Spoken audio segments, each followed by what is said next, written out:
Hello students, welcome. And in this video, we will discuss the follow-ups for describe a good law in your country. The first question is there any situation wherein people may disobey the law? So the question is saying, is there a situation where people cannot follow the law or should not follow the law? The answer is no.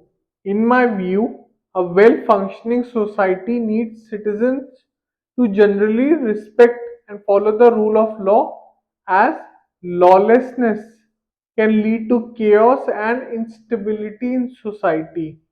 Moreover, without laws and regulations, there is little to protect people's rights, ensure safety, or maintain order.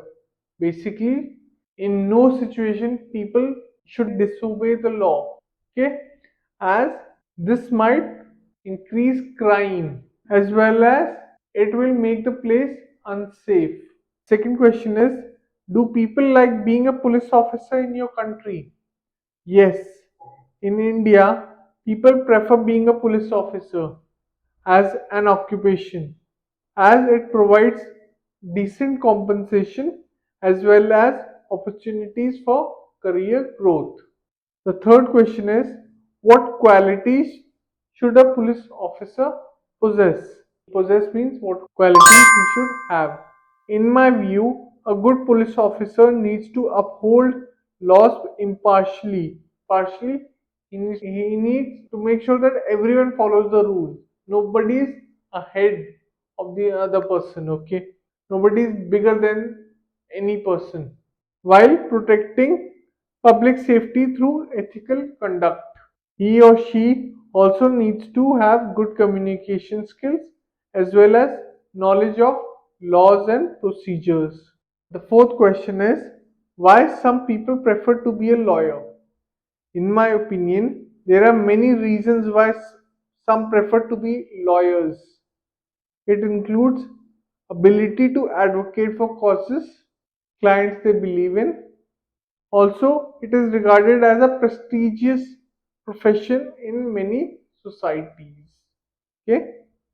The fifth and the last question is, should people be penalized when they use mobile phones while driving? Penalized means punished. In my view, yes.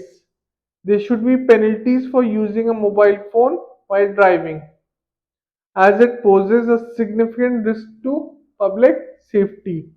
It is a major source of distracted driving and accidents, as it slows reaction times and impairs a driver situational awareness, meaning that if someone is using the phone while driving, he is not fully concentrated and this might lead to accidents. So this was the follow-up for describe a good law in your country. I hope you enjoyed this video. Thank you, and I will see you in the next one. Bye. So if you like this video, please make sure to hit the like and subscribe button